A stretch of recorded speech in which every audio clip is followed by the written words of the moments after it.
A Wish for Dixie. In the beginning of November, I received an urgent text from a fellow rescue advocate asking me to please post a thread of 2 dogs, Sonia and Joy. The text was followed by a picture of 2 small pit bulls, bonded inside the shelter. I landed in Long Beach, California at exactly 10:39 a.m. The sun felt warm against my winter skin as I departed the small jet that carried me from Seattle.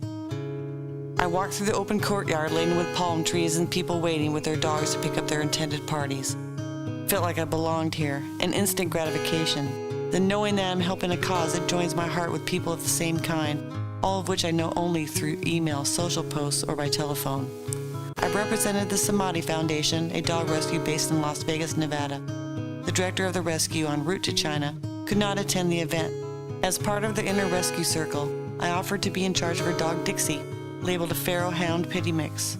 In exchange, the production of Fox's Cause for Paws would put me up in a hotel for the weekend. Dixie would be my bunkmate. I couldn't argue with that. The rescue advocate was visiting the High Kill shelter in San Bernardino, California. She happened to see a man dragging his dogs into the shelter to dump them there. Unable to see them dragged on the pavement, the rescue advocate picked them up to carry them.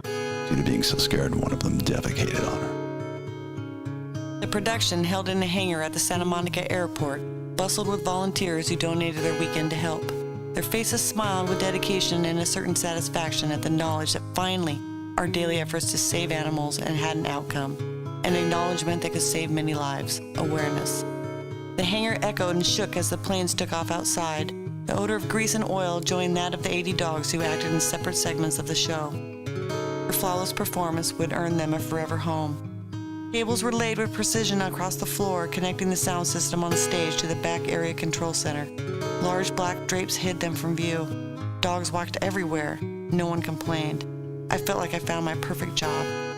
I entered behind the curtains and found myself in a huge room that could fit a Boeing 737. The stage encompassed one end while a runway linked the stage to 1,000 empty chairs.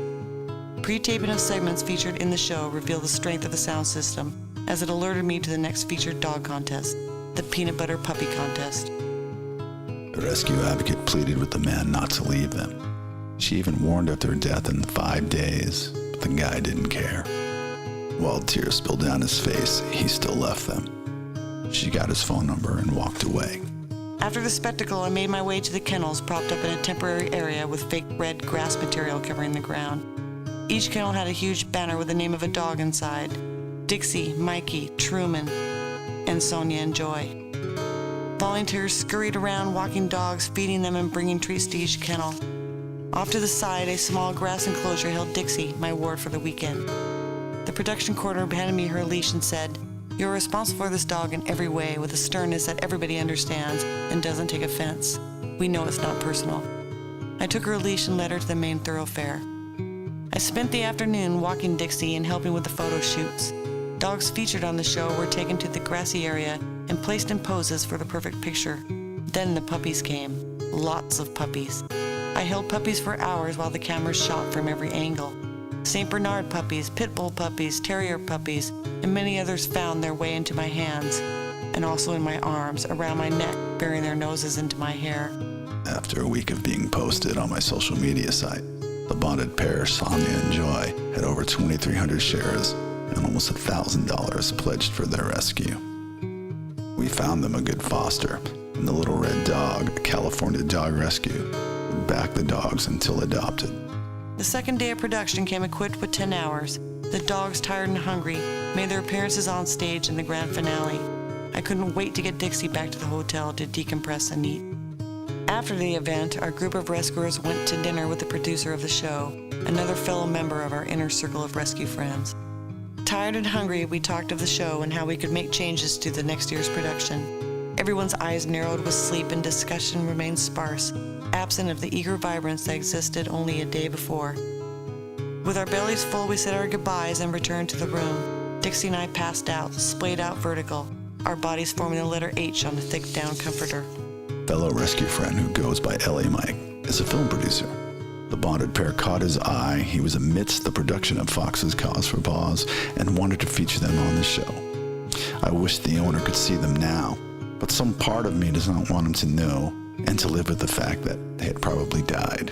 The production, the first animal rescue-oriented show on primetime television, substantiated my belief of the unselfishness of rescue advocates.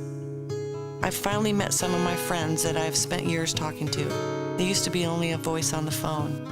We enjoyed many nights of deep discussions, desperation, searching, tears, wine. I've built relationships that will last the remainder of my life. I have found myself. Sonia and Joy had a kennel next to Dixie in the production area. Featured in a segment on the show with Miley Cyrus, they stood front and center stage. Their adoption is pending. They were the lucky ones.